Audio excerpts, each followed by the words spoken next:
Welcome everybody to the Living Consciously television show, coming to you live from our Denver, Colorado studios. And of course, we are also live right now on YouTube Live, and we can be also live on YouTube Red. And of course, also on Hangouts and at consciousrevolutionmedia.com. And our theme for this wonderful evening is how to access your limitless brain. I just can't wait. And let me introduce you to our guest this evening. And of course, before I introduce the guest, I'm Coach Steve Toth, and I am the founder of Conscious Revolution Media. And Living Consciously TV has been going on for 4 years, more than 4 years. I can't believe it. And the network has been on for more than 10 years. I can't believe that either, but I do believe it because it's happening. And 15,000 plus shows, and we are not counting anymore. So the only thing we are counting is our top 10 every month, and we'll talk about that later. So our guest this evening is Glynda-Lee Hoffmann, and she's joining us from Oregon. Welcome to the show. No, Northern California, Chico, California. Okay, fine. It's close to Oregon. Your area code was 503, and since I lived in Oregon, I figured, well, how can I go wrong with that? Oh, it's 530. I see the mistake. Oh, no, Okay. no wonder I wasn't getting through. Wow. Okay. Well, but we're still here. Amazing. Yeah. So let me introduce the rest of the cast this evening, which is of course always amazing. Next to our guest, Glynda-Lee is Linda Dyer, who is joining us from a place where the kangaroos are roaming 24/7. That would be Australia, a different continent. Awesome to have you here this evening. Thank you very much. And it's a beautiful sunny day here. We're already at lunchtime. I love it. And we are getting darker. So next to Linda Dyer, we have Dr. Rosie Kuhn, who's joining us from that beautiful state where Jimi Hendrix was born, and that would be the state of Washington. Welcome to the show. Thank you. Thank you. Awesome to have you. So this theme of us this evening, well, before I even get into that, I just want to say Glynda-Lee has been with us a number of times on the network, and one of the shows that I did with her, I believe, on Mind, Body, and Soul TV, it's been on the top 10 list for months and months and months. It has been viewed more than 24,405 times. We have more than 181 likes on this show, and tons of basically people are talking back and forth and leaving all kinds of comments, and it's even been on YouTube Red. So congratulations to Glynda-Lee Hoffmann. Absolutely. This stuff about, the theme this evening is how to access your limitless brain. Everybody, I think, is so fascinated about the brain. Is probably one of the reasons why people are watching this show so much.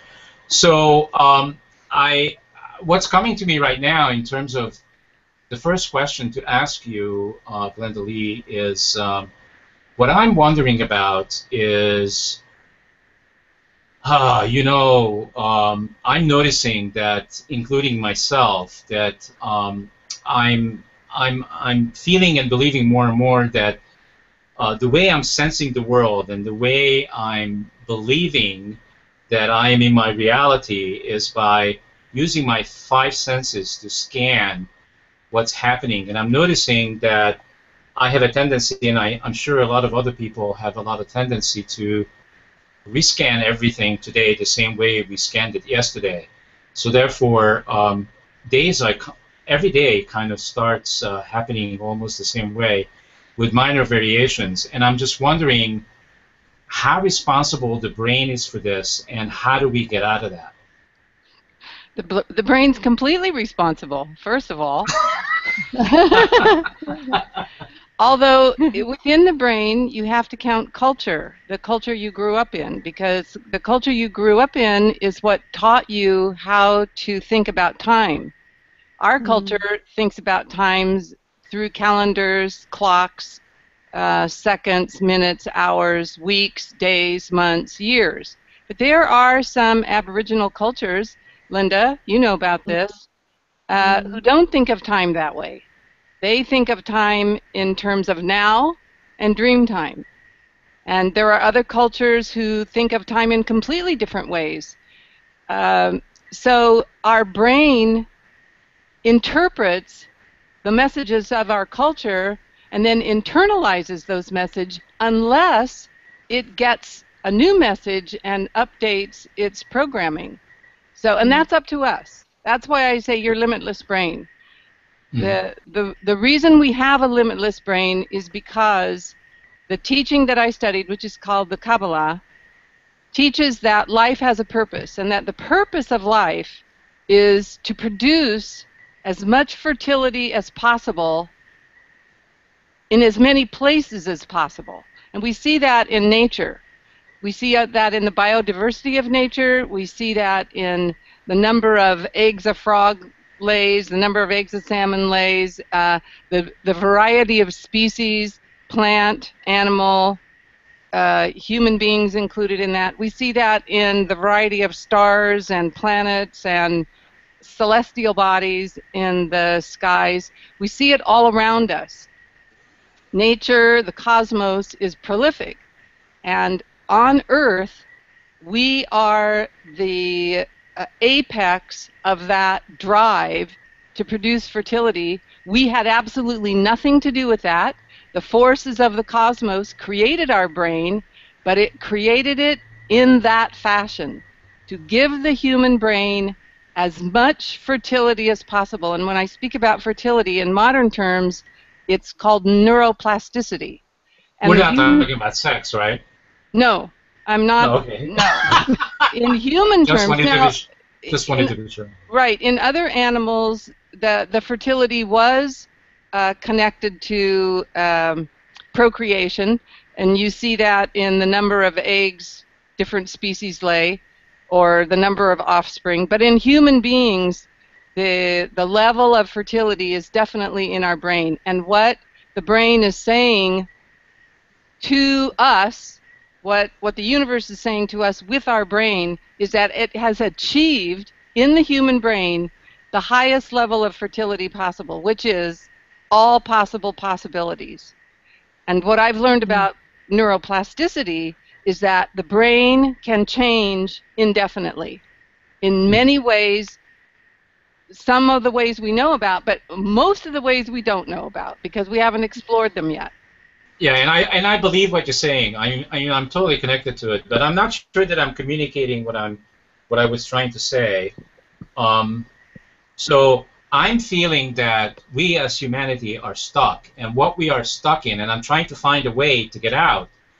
The way we stuck is that we have believed, hook, line, and sinker, that the way to create our own reality is by seeing it, feeling it, smelling it through the five senses, and we're like completely and utterly addicted to that, and nothing else seems to exist for humanity unless those five senses are in play.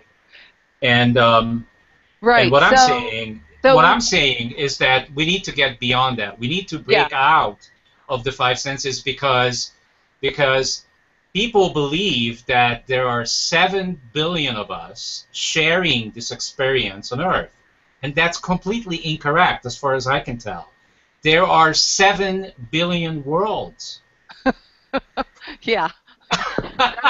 7 billion different ways to see the world. Exactly. Yes. And yes. so what I'm saying is most of... And we haven't had this conversation, by the way, correct? No, we haven't. Most of the way that we see the world is the way culture wants us to see it. And we haven't seen the world the way, for instance, the Kabbalah wants us to see it. I've seen that because I taught myself the Kabbalah. It was very difficult. And many people see the world and see themselves and see the cosmos differently because they've studied some other teaching that helped them move beyond the five senses. Because there is a realm, and I think we contact it through our frontal lobe. There is a realm that is totally beyond the senses, and we contact that through our desire to move ourselves beyond sensory perception. And each of us reaches that desire at a different place in time. But we have to have that first. We have to look out on our world and say, the way that culture has conditioned us, we have to say, this is not enough for me. We have to realize. Well, yeah, I was just gonna say, Glynda-Lee, I was just gonna say, don't you think people are like waking up these days and going like, okay, so this is kind of boring now? Yeah. Because it's the same stuff over and over again. Wouldn't that be a motivation for people? I definitely hope so. Certainly, those of us in the Western world who have all the material things that we need. We have clean water, we have good food, we have our education, we have our health usually.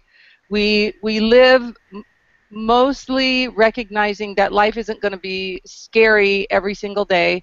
We have a moment to settle down and to think of other things. And hopefully that is what's boring. And more of us can go beyond our immediate sensory needs and ask ourselves, well, what's the meaning then of having this experience here on Earth? Is it to accumulate as much stuff as possible, or is it possibly to discover new possibilities? Yeah, exactly. And it's really interesting what you're talking about. I can look at it from two different perspectives. For example, when we talk about culture, for me, culture is a whole bunch of habits. Yeah. So people raised in various cultures, it's a habit.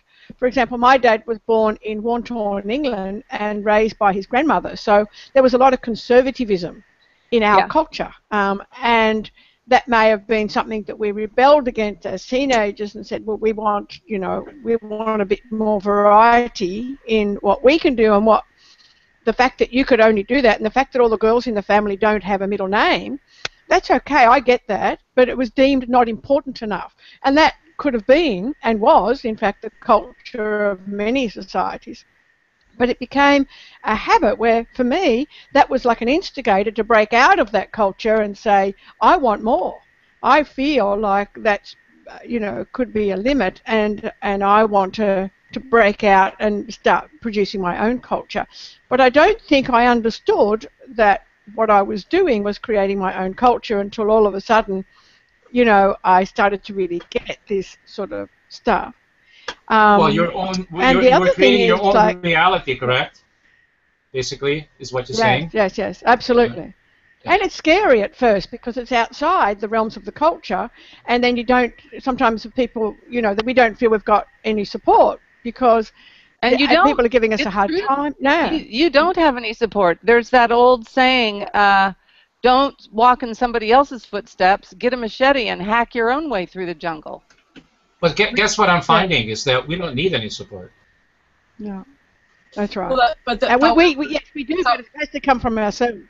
From ourselves, correct. The element that's so challenging is the be afraid, be very afraid, is in our cellular memory, and unless we're given something that says, okay, I'm afraid and I'm going to do it anyway, most of us stay within that consensus view of reality because survival is at stake. The fear of death, at whatever unconscious level that lives, is so strong that it's really takes a lot to be daring and courageous. Right, and my experience has been that if we don't challenge our own survival instincts, if we don't actually reach beyond them in whatever way we do it, but somehow we have to connect into our intention and we have to say, this is not enough. This is not satisfying. Survival is not enough. That's right. I want to live in every sense of that word. That's what at the root of the Kabbalah is this constant tension between living and merely surviving. Yes. And that was my big lesson. And once I recognized that, and I think everyone who moves out of culture, moves out of habitual patterns, experiences very similar situations. But go ahead. Hang on. Let me just put something in there. So I'm also feeling that when we talk about culture, I could replace the word culture with beliefs. Yes. Because that's what they really are. I mean, what's a belief? A belief is something that we keep we keep thinking over and over and over and over until we don't even question it anymore, and it just becomes our reality. But so how can people get rid of all these false beliefs that are not theirs? They're not even close to who they are. First, they have to recognize that they are false beliefs. First, they have to recognize that belief itself is a false manifestation of reality. And the only way that I found to get rid of those wasn't to try and get rid of those. The only way I found was to focus on something else, to focus on watching, right on actually witnessing life as it unfolds now. The more I did that, the more I paid attention to beliefs. One day I looked back after several months at all those beliefs, and I went, "Oh, they don't apply anymore." Yeah, yeah. So belief feeds on itself. So you can't feed belief. You have to go feed something else. And I guess I have a question. The question is, but I'm going to state it as a statement, which is, I believe that we have an absolute truth that we know exists. So in a sense, Glynda, what you're saying is there was something strong enough that you believed in, your absolute truth, that you're willing to test and experiment in alignment with that. So in a sense, there's what's at the absolute truth, which we're living in terms of the daring, courageous, thriving. Saying thriving is far, far more than this surviving thing. There's this questioning, but there's also knowing that spiritual teachers and spiritual, like the text, like the Kabbalah, is saying something so profound at the metaphysical level that we're saying, I know there's something here I believe in. I know that there's something here that's strong enough and compelling enough that I'm willing to experiment and explore. Yes, and for me, that something was a complete mystery. And the Kabbalah taught me that the most important thing was to remain in a mystery without trying to define it. Beautiful. And that was what saved me. It taught me that it was okay to not know. It was okay to simply experience this mystery, and it would reveal itself. How did it save you? How did you say it saved me? How did it save you? Because it stopped me from intellectualizing. Awesome. Okay. Awesome. So hang on. I got to go back just a couple of sentences when Dr. Rosie, you said you referenced absolute truth. So the only absolute truth that I'm aware of for myself, and I'm just speaking for me, is my connection to my source. That is the only absolute truth that I'm aware of. That doesn't mean that. What's the truth of what's the truth? What's the full statement of that? Your connection to your source. What is that about that makes it your absolute truth? That is the only truth, is that there is a source and you're connected to it? That is the only truth that I am aware of for me, that I now constantly want to pay attention to. Okay. Like I constantly want to pay attention to, and what tells me that I'm connected to source is my emotions. So if I'm not feeling, and there you go. As soon as I said that, I wish you could see all my arms and my body, immediately goosebumps. So I know that I'm connected to my source. Okay. Because I feel good, and I am enjoying life, and everything is beautiful, just like, and I mentioned this before, just like when I experience myself falling in love. It's the same feeling. It's very There's similar. nothing wrong. Yeah, That's very similar. There's nothing wrong. You say source, and I say life or mystery. Mm-hmm. But it doesn't matter what words we use. It's an energy. It's energy. Absolutely energy. And this energy component is very different than static survival. Right. It moves us. There's nothing static about it. It moves us, and it fills us.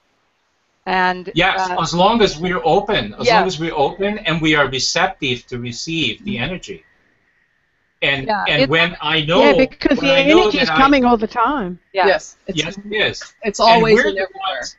I'm the one that's cutting it off. Yes. Nobody's cutting it off for me. Exactly. I'm cutting it off for me. Through our cultural habits, our beliefs, our ideas, all those concepts that we got from culture, that's what cuts us off, because that is where all the limitation is. The limitation is in thoughts, feelings, beliefs. The connection is in awareness.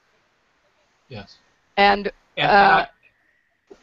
presence. Yeah, and presence. And when, the Zen say, before enlightenment, chop wood, collect water. After enlightenment, chop wood, collect water. The difference is it's no longer effort. You go about your business, and like Steve said, it's enjoyable. It's service instead of servitude. It's not about doing anything special. everything is lined up. It's like what you said, effortless. Yeah. It's effortless. It's a flow. It's like look at everybody running around, always trying to. I mean, every time I go out in the world, I'm just going like, oh my God, where is everybody going? What is everybody doing? They all running around with their head cut off, trying to do this, that, the other thing, and I'm going like, wait a minute. I wish like I could stop it, like the way it stopped in the Matrix. Like I could just press a button and go, hold it. Don't do this anymore. But I think a lot more people are becoming aware of that they want to make some changes now. I've just noticed, especially like even this week, every coaching client that's come to me, and I said, what's the intention of the coaching? I'm stuck, and I don't want to be stuck anymore. And it's like, I get it. I get that and they're all, funnily enough, they're all between 40 and 50 years of age. It's like that pattern of behavior that I've been following is so boring now. I want to do something else. I want to be somebody. And it's really lovely. I just love it. Sit down. Yeah. Because, and I think the recognition that you're it's like the first opening. Yeah. Absolutely. Stuck, and it unhappy. Doesn't have to be a huge jump. No, it can start with just this little tiny intention. Changing one thing, and then you see that works, and you go, "Oh my gosh, that's really exciting." And so it's like that difference between fear and faith. And when Steve said we manifest from the senses, so our sight sees everything that's a result in our life, and it's usually something that's visual, like a pattern. So it can be money that keeps us where we are. It can be the size of the family. It can be the result we got from university. It can be, like, I didn't have enough marks when I left school to even go to university. Now I have 2 degrees, and I've been teaching in university for 7 years. So it's just, you want to do something, you can do whatever you like. It's just that somebody back there didn't think that I could do that. But when I decided I want to do that, it's a very different world to say, no, I'm actually going to go and do that. And then the universe. But I think, Steve, it's not for me, not only visual. To me, it's those messages that we were talking about before. And it even happened today. It's like, I'm leaving on Friday for an Australian tour, and I said, okay, universe, what do I need to make this trip even more successful? And a message came back straight away about, you might need some more handouts on this particular subject you're teaching. And I just went, thank you. And I just start filing away and produce that handout. It's that absolute faith rather than fear. It's that absolute faith that the messages that come to you are there for you to act on. And as you all said, it's really important that we stay open. Most of us are so busy that the messages come and they literally bounce off. It's like they bounce off our skin because we're not hearing. We're tuned into something else. Right, and I remember when I was much younger and searching, that I was consumed with fear and guilt and worry and measuring myself against others, because I didn't have a traditional path at all. I mean, I dropped out of college after my first year. It was very obvious to me that whatever I wanted was not there. And so I was like the black sheep. I came from a very educated family, and I went in a completely different direction.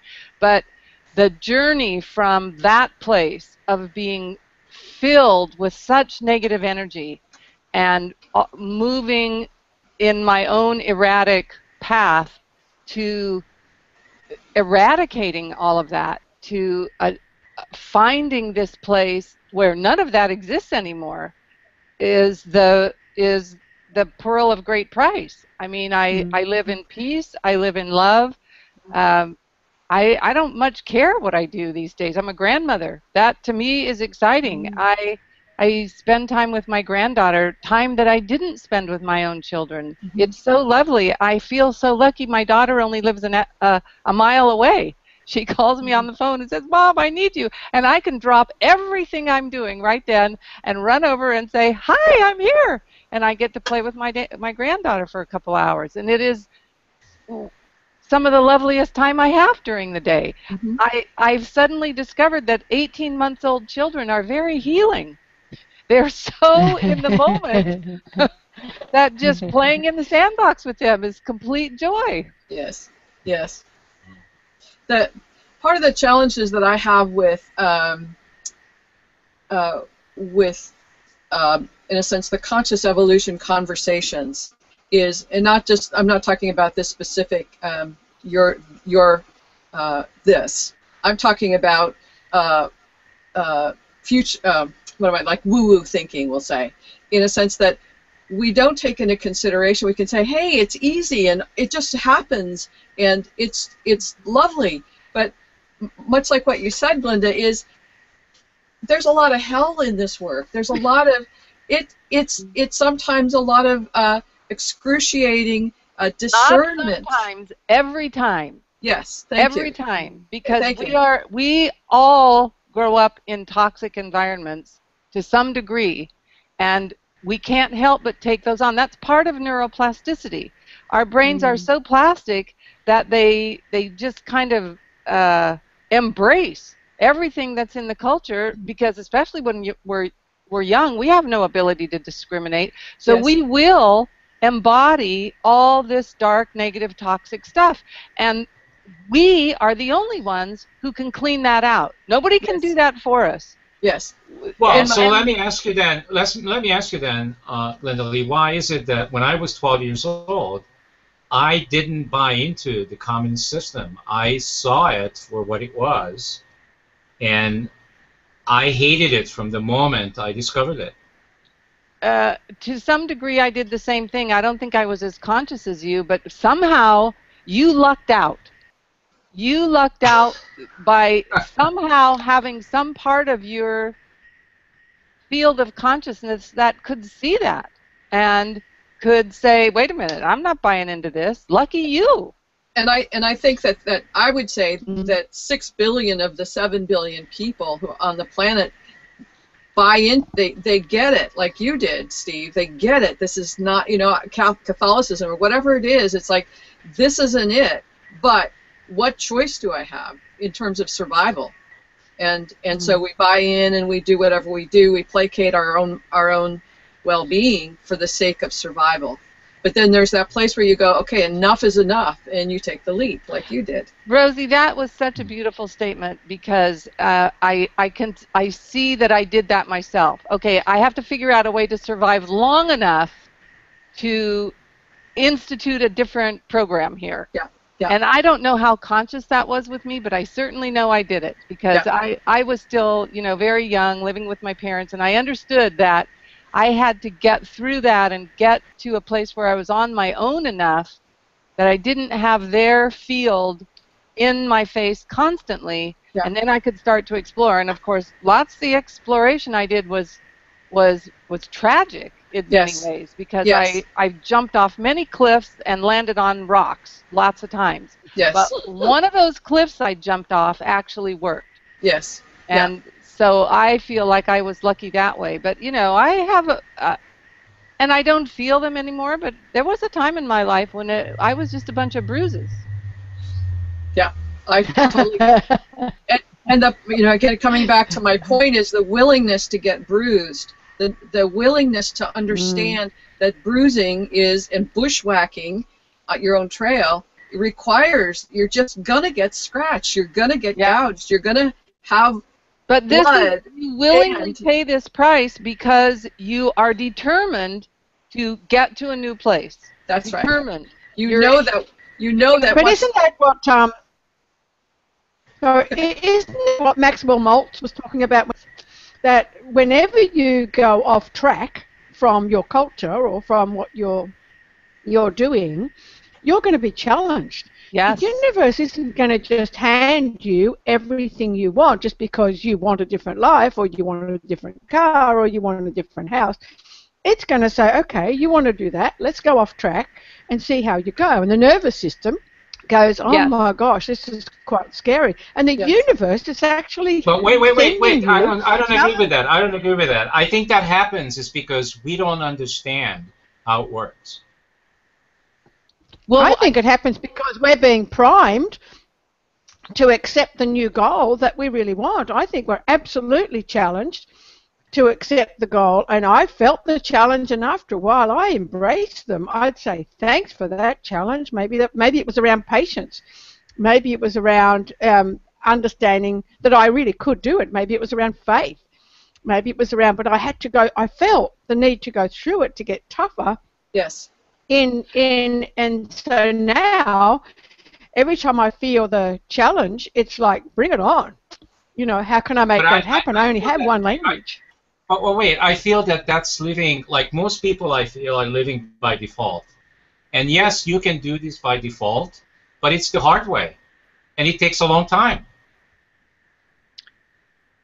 Well, by default, what I mean is let life just beat us up. Let's just go bang around as long as we need to bang around, and eventually we'll come out okay. I don't think it's life that beats us up. I think it's our old patterns. Yes. As we are leaving them, as we are leaving those old patterns, our psyche, there's another part of our psyche that says, no, you can't leave. I'm going to beat you up. Yep. And it's because the psyche has been programmed with that stuff. And as we're exiting, it's hanging on to our heels and scratching our legs saying, you can't leave me, you can't leave. At least that was my experience. You know, Steve, you and also other people experience, and everybody's going to have a different experience, individual experience, although I have seen themes play through other people's lives, similar themes to my own. Yeah.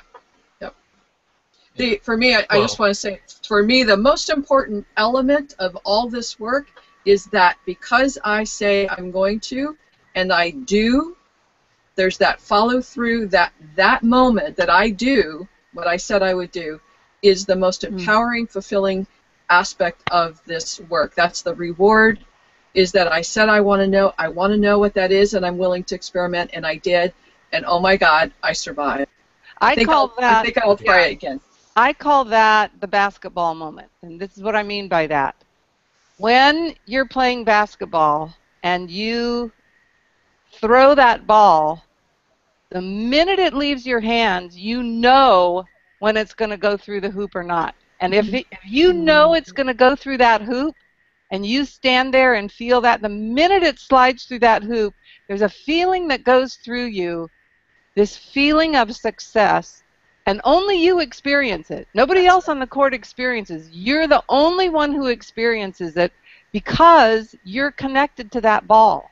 Beautiful. Yeah. And that it's the only metaphor I found. I'm sure there are other metaphors, but that metaphor for me really works. Right. It's about expectation.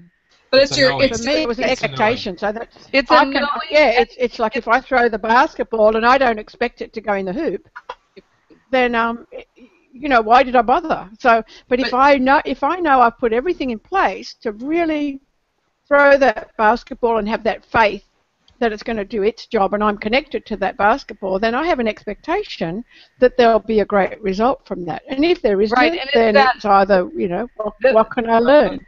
What I'm saying is that this is not an intellectual thing. It's a feeling. No, it's a feeling thing. It's a presence. It's the feeling in the presence, and it has a very distinct neural signature that goes on in our brain. That's what I'm trying to say. The brain says to itself, it says, save that. That is the feeling you want. That's the feeling that tells you you are on the right path for you. Yes. Yeah. I was watching a video of my 5-year-old grandson who's swimming, and he's in a swimming lesson, and he's learning the backstroke, and so I'm watching his arm go up and around. I'm sensing, I can see the level of intention to what his hand is doing. It's so amazing to watch this child put so much intention and focus and presence. And that's what we're talking about, is the empowerment to put attention, intention, and focus to have this happen. It was amazing to watch a 5-year-old that focused. And when we bring that focus and in that intention, it becomes that neural pathway that goes, woohoo! I want more of that. I can do that. I want more of that. And what the brain, there's actually a part of the brain that is trying to tell the rest of the brain, and this is what Steve and I talked about before. What I discovered is that the part of the brain that gets stuck in the 3 oldest cortexes is the part of the brain that is filled with the old patterns. It's the survival brain, the reptilian, mammalian, and hominid brains. And then you've got the frontal lobe, and the frontal lobe has a completely different neurochemistry, and it knows when those other brains are stuck and which patterns they're stuck in, and the frontal lobe is constantly sending signals to the other parts of the brain to give them the possibility to change all these negative, toxic thoughts, feelings, experiences. It's trying to say, wait a minute, there's another way to do this. There's another way to do this. And that's what I think the old religions and the spiritual teachings called the still small voice. Yes. It was an impulse that came from the part of the frontal lobe that understood all these possibilities, that was trying to signal the rest of the brain, you don't have to stay there. You can change those patterns and get that basketball feeling with every moment of every day. And it'll take some work because we don't have those connections there now, but if you'll pay attention, if you'll, like you said, Rosie, focus, establish your intention and pay attention and focus, we can do this. Yes. Yeah, it'll take a long time, but who cares? What else do you have to do? I mean, the choice is... But it may not take a long time, because all of a sudden we get it. When I was in China and they had that earthquake, I remember talking to the group and I said, look, there's been an earthquake. For some reason I think I'm here in China to do something about that. And people in the class started laughing. And they said, one lady said, but you don't even speak a word of Chinese. And I said, you're perfectly correct. And for some reason, I feel that I'm here. I'm a coach. They're going to need some coaching. They're going to need people that will help them get through the catastrophic, grief, etc. from that. Who's on board? It was really funny because I started laughing at this lady. I thought, isn't it interesting how quickly other people put you in your place and say, you can't do that. And so I find that because all I think about is how can I make it happen. And like Rosie said, I gave it nothing but attention and focus for the next 2 weeks, and we went up to the earthquake zone and handed out 5,000 books. But I don't speak a word of Chinese, but I don't have to, because I had a friend in the class, or a lady in the class, who knew exactly what to do. All I had to do with her is say, fear and faith are incompatible mates. Every time she said, we're not going to get through the Chinese army, I'd say, yes, we are. You have to have faith. Without faith, just believe that you can. And I'd be, nudging her like this because I had all the faith under the sun. Heavens to Betsy, where did it come from? The universal energy gave it to me. I could not let go of the idea. And I just ran with it, and we helped 10 million people. Right, and what you're calling faith, I call intention. And I think intention is one of the most powerful, potent energies that we can connect with, because with intention, I have not found a limit to intention yet. Let's put it that way. And focus. The focus is very important. Well, and the focus comes with intention. You can't have intention without focus. If you really have an honest to goodness intention, focus is going to be there. Yeah. Otherwise, it's not a real intention. And that's where that psycho-cybernetics comes in. So when all the other and passion needs to be there as well. So hey, I gotta say something here because this is driving me nuts. So this just came to me, and I never said this before. This is one of those things. So for me, when this whole experience of mine with life has gone a little haywire, is when I fell out of love with myself. Yeah. And I can remember when that was. No. And here comes, I've got him. All, if you could touch me right now, you could feel the goosebumps. They are huge. You'd love us to touch you right now, Steve. I fell out of love with me, and I judged me. Yeah. And that's a killer. And none of this stuff has gotten straightened out until I healed those judgments and I fell back in love with myself. Yeah. And whatever I had to do in between is what I meant by what I said before, that I was kind of banged up by all these experiences that I had in life, trying to figure out what it is that I really wanted and what is it that I didn't want. And I feel that my higher self knows all along, because I lived a long lifetime already, and it knows exactly who I am and what I want. And the only reason I haven't experienced everything that I want and everything that I ever wanted is because I put these roadblocks, in the journey in there. And those roadblocks, obviously, are the judgments that I made of myself. And so, yeah, living in the state of love, to me, is the natural state of humanity. I call it an angelic state, and I think it is the natural state we, as human beings, are meant to live in. And anything less than that is unsatisfactory, and we feel that. We know that. Yes, I totally. Anything less than that is not acceptable. Exactly. Actually. It's not acceptable. It's not acceptable. We find many paths to self-love. There are many paths. There are infinite number of paths to self-love, but many people get sidetracked. And those of us who manage to get all the way there, the state of self-love simply becomes normal, everyday. We don't have to say I love you, because it's there. There's nothing else. There aren't the worries and the fears and the comparing ourselves to others. Those just simply don't exist anymore. When you love yourself, you are your best friend, and you treat yourself like your best friend. You forgive yourself. You pat yourself on the back when it's necessary. You share your enthusiasm and your compassion and your energy and your gifts with others. It's simply a natural extension of yourself. Yeah. And it feels good. Yeah. Oh, it feels wonderful. It's fun and calming. It's very calm. Yeah. Yeah, like one of the things in my family is that I've, ever since I studied the Kabbalah, I don't pay attention to special days. So I don't pay attention to birthdays. And my daughters know this, and they are always reminding me that it's the other one's birthday, or maybe it's even my own birthday. My mother-in-law called me up this year and said, happy birthday, and I'd forgotten, because that's just who I am. They all accept it, and I accept it for myself. I just don't pay attention to that. To me, that's not important. To me, what's important is if you want to give a gift to somebody, why wait for their birthday? Give it to them now. Yeah. That feels a lot better to me.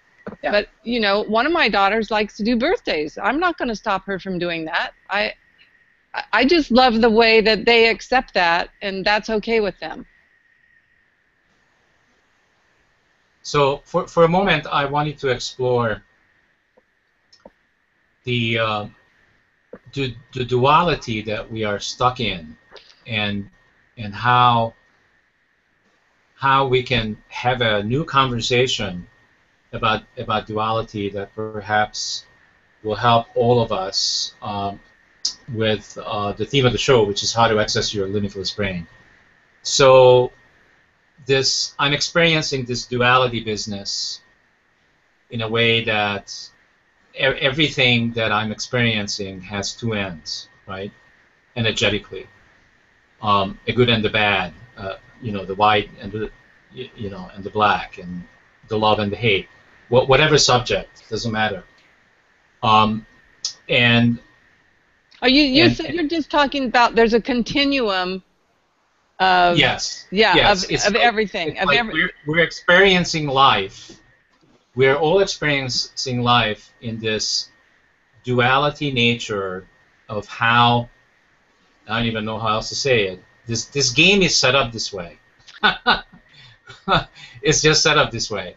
These are the rules that every subject matter has two opposites. And life kind of happens. It unfolds from that place. And I remember that when in my life, when I ended up suffering and hurting, is when I got stuck in the negativity. Yeah. I used to be, believe it or not, I used to be a very negative person. And people called me on it all the time. They just said, like, we just can't believe that, and I even picked a profession, consulting, where I could find wrong with everything. and then I sold how to fix it. And so I learned a lot about that, and it's like nowadays, anytime I'm experiencing some of that negativity or some of that opposite end, and then I already know that that's not something I want, I distract myself as soon as possible so that I'm not getting stuck there, because I know that I have zero interest, zero focus to be there. And I can give you a perfect example. Last year, I actually liked, what's his face, Trump, because he was bringing a new conversation to politics. Yikes. And then as I was learning about who he is, and as the conversation unfolded, I said, you know what? I don't want to have nothing to do with this person. And, Good. And now I don't look at the news. Anywhere that there's something said about Trump, I completely ignore it. But but you see, it's like, so how do we have this conversation so that people can understand how important living this way is? The Kabbalah taught me that, first of all, the duality exists, but unity exists out surrounding the duality. In other words, the duality is the little show, and unity is the big show. Yes. And the way it taught me this was in a seed. A seed has the static husk and the dynamic germ. And if they don't work together, they don't work at all. So the static husk has its role. Its role is protection until the germ is ready to germinate and burst through the husk. And then the husk dies. So your love of Trump died. You had this static moment. It sure has. Your love of Trump died, and the germ, your new germ of life, your distraction, your ability to grow away from that, prevailed. And I don't know what other fruits and seeds that plant is producing now, but there's certainly new ideas. I wanted to bring it into the conversation of that I'm having new ideas because of that. Yeah. And that's really what I'm feeling and experiencing life is all about. It's about a new conversation, a new idea that borns out of these experiences. Yes. And that there's nothing wrong that I had the experience with Trump. There is nothing wrong with that, because something new was born out of that. It helped you grow. Yes. Yeah, and that is always the pattern of life. The Kabbalah taught me that this static and dynamic energies are constantly ebbing and flowing, and that they are necessary. The static energies help us solidify an idea or a concept or energy field, whatever we want to call it. And then the disruptive aspect, it will always come along. It will always disrupt anything that becomes habitually static, because that is not the way of life. Disruption is the way of life, and yet you can't have everything disruptive all the time.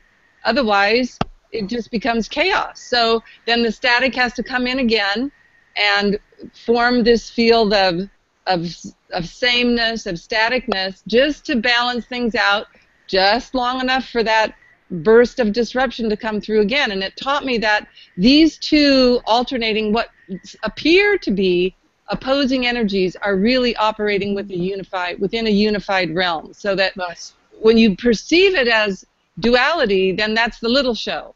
But when you perceive it as part of a unifying pattern, then that's the big show. And so, Steve, you're right in the middle of that with your Trump stuff. Yeah, if you hadn't started out with Trump, you wouldn't have left Trump.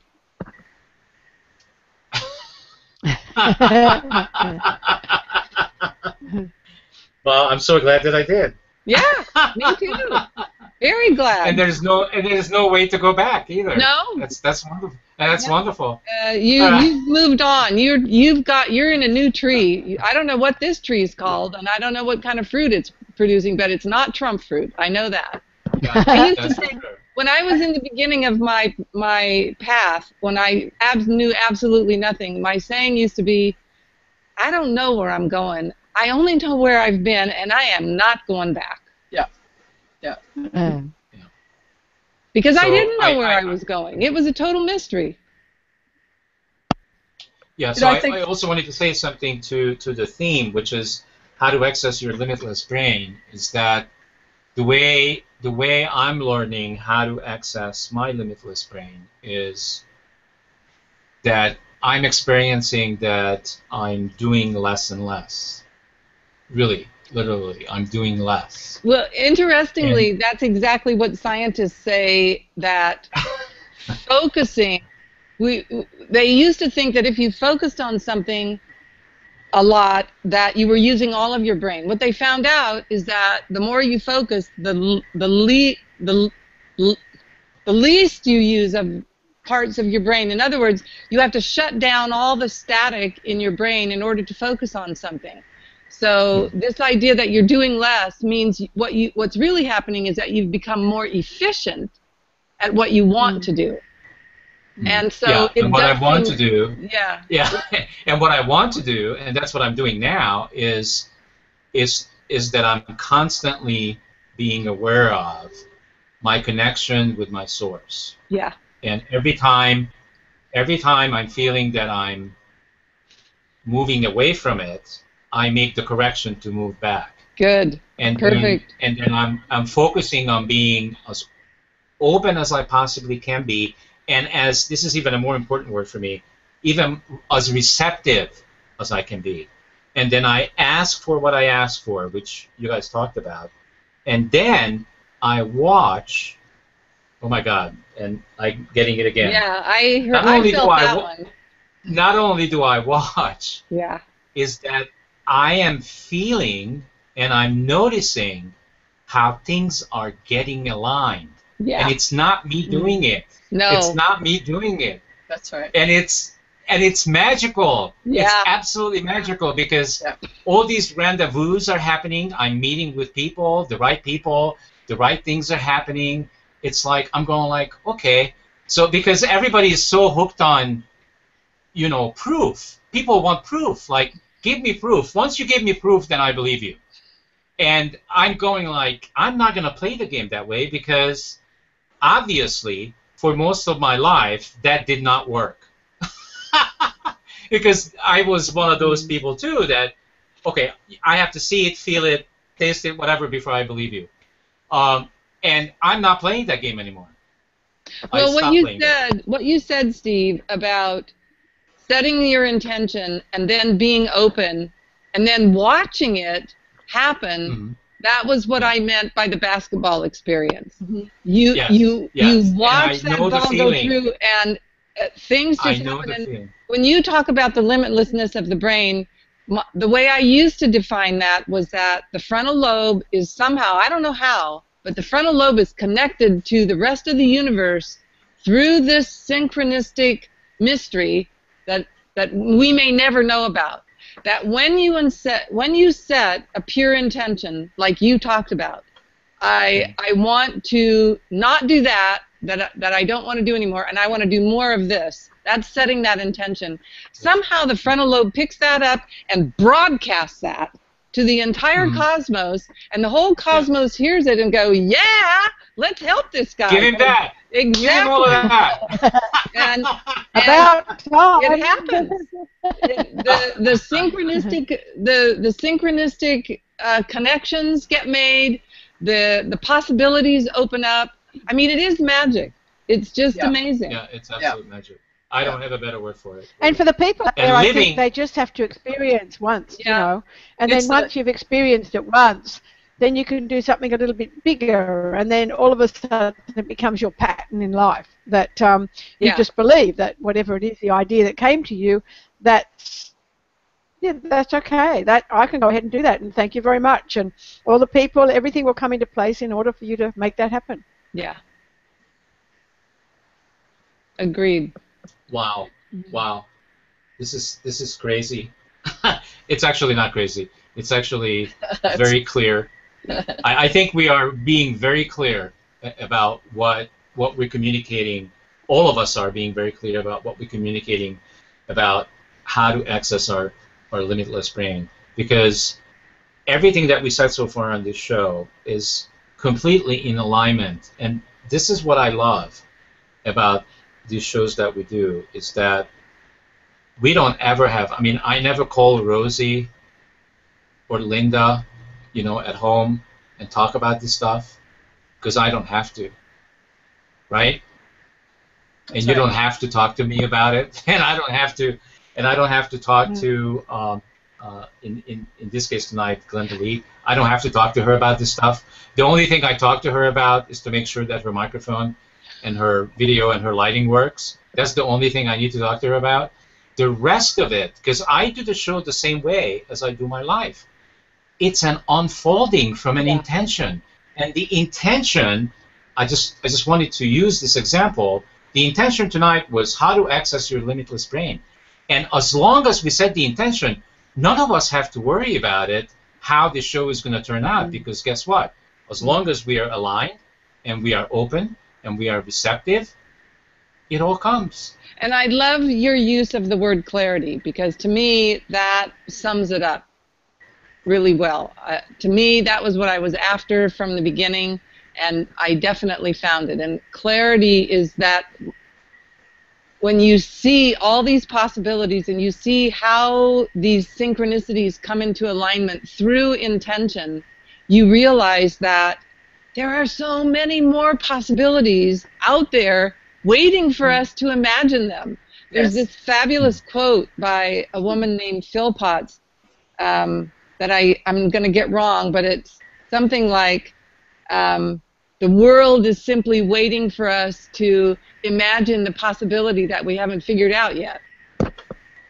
And now I botched that completely, but that's the idea. There's certainly the quote that always used to move me. The quote was Stephen Bow said that when you were born, God's gift to you was more talent and ability than you've ever had in your lifetime. Your job on the planet is to use as much of that talent and ability as you can in your lifetime. So to be stuck in a rut, what are we using to be able to get out of that stuckness and just to explore and have some faith that whatever you put your mind to, what is it, you know, it will manifest, because you've got universal energy assisting you once you believe and you get the idea that it absolutely does. And for me, when I heard that, it was like, what are you doing?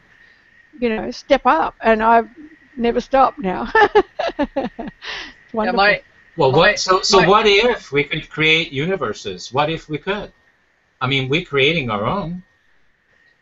Yeah. If we can create our own universe, we can create, you know, how about creating a planet? What's the limit? There is no limit. Is there? There's no limit.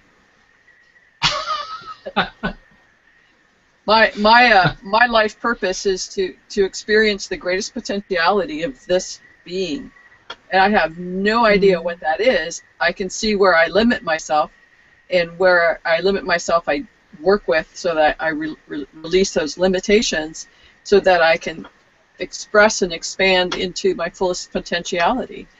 And that's all there is to do, I think, is just for me to live into that fullest potentiality that I've embodied, or I am inside this body, obviously, that I'm in the fullest potentiality of. You get what I'm saying? Yeah. Yes, absolutely. I don't think that my job is to create another planet, but I have no doubt that that can be accomplished if that was what someone wanted to do. We're all star seeds, as they say. Yeah, interestingly, that is not just figuratively, but actually we are. Yes. And I just want to say that I've always been focused on this planet because this is where I am, and I'd like to see us clean up this planet and restore its state of heaven on earth. Mm-hmm. As human beings, and be able to live in it, because I think from that place, once we clear up the atmosphere and clear up the water and clear up the spiraling plastic garbage patches in the ocean, and everyone has enough food and clothes and education, that as a human race we will really have succeeded in fulfilling our mission on this planet, and maybe at that point then we send out our new seeds to other planets. I have no idea, but this is just how I see it in my mind. That I would hate to see us export the major sort of limited duality consciousness that most people exist in now. I'd hate to see that exported to other planets. I'd much rather we clean the mess up here before we do that. Yeah. Amen, sister. And okay. I just wanted to think big, that's all. Well, sure. The other thing is that I've discovered is that there's a person out there who knows how to solve every single problem we have. I've seen that. I have actually witnessed that. All we have to do is get other people to realize that and practice those things where applicable, and the problems are solved. Mm-hmm. Nature has, like our human body, has this amazing ability to regenerate itself. So we have that potential here on this planet, and I have no doubt that we can and we will regenerate that lovely, balanced nature that wants to be here. Yeah. Well, so I love what you just said, and so what I want to add to that is I believe that will come from people going back to loving themselves. Yes, because exactly. When we love ourselves and we believe wholeheartedly that we are worthy human beings, and that we are actually I feel that we're in some kind of an advanced stage of our human development, because this is a leading edge conversation, and we wouldn't be having this conversation if that wasn't so. You know what I mean? Yeah. So the more and more humans can go back to their original source, which is loving themselves 100% and feeling worthy, then we wouldn't be doing these things that you're talking about that we need to clean up. Yeah, exactly.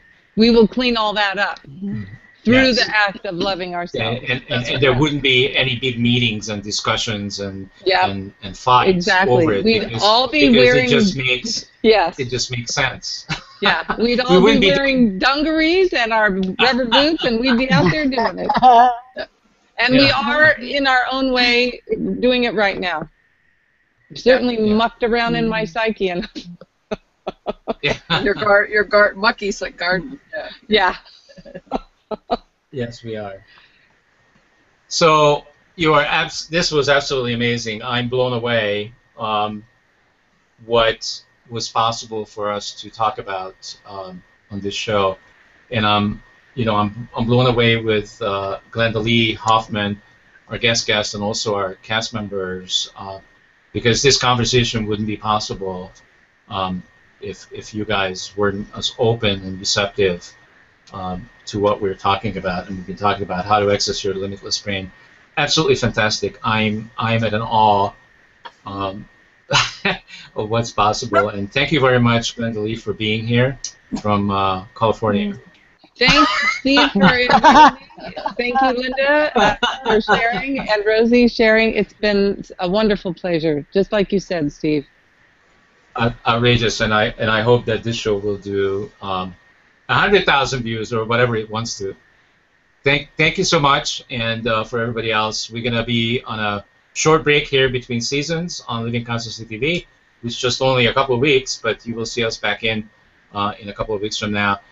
If you love this show, and of course any other shows that you are watching, please continue to watch them because they go to the top 10 list.